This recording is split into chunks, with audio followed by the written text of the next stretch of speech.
So, ito na guys yung tofu. Baliktarin na natin. Ayan. Kailangan maging golden brown ang kulay para ano siya, para hindi madurog. Pagka fry natin, ginisa natin sa kangkong ay hindi mabilis madurog. Kasi ito yung tofu na malambot. So, ayan guys. Hintay lang natin. Ayan guys, nag-fry tayo ng tofu. Ayan, isasama natin yan sa kangkong mamaya. Paggisa natin ng kangkong. Ayan. So, hintayin natin yan na maging golden brown. And then, pwede na siyang tanggalin. Ayan. Malapit-lapit na. Ayan guys.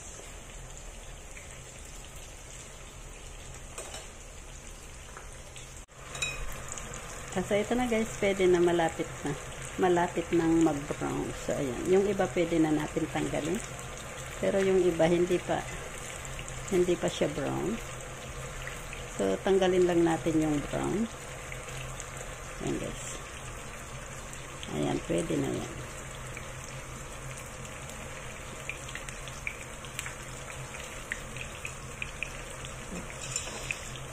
Itulog.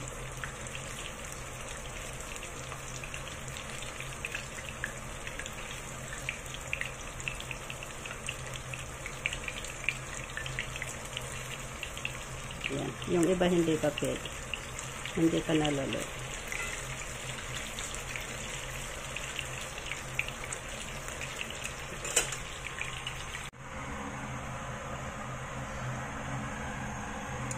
Ito pala guys yung gulay na kangkong. Ito, i-blinance ko muna siya bago ko iluto, igisa para malinis yung ating gulay. So, ayan. Pwede na yan. Blance lang siya.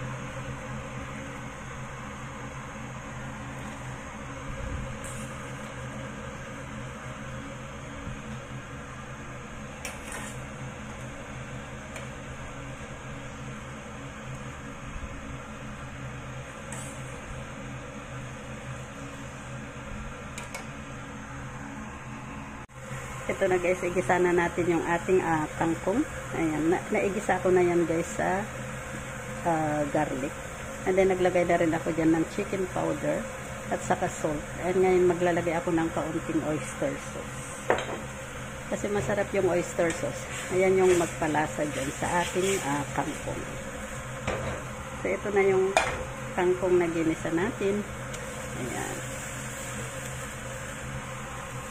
Ay yung ano pala, nilaga pala yun kanina, hindi ginisa, nilaga. So ayan, mix lang natin.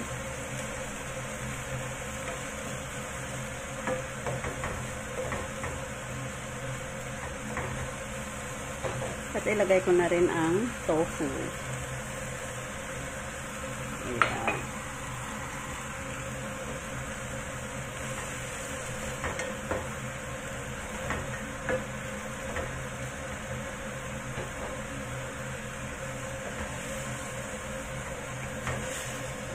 Ihalo lang natin.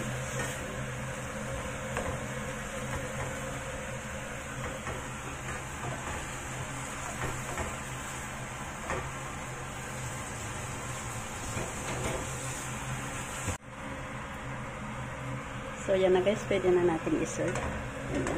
Luto na siya.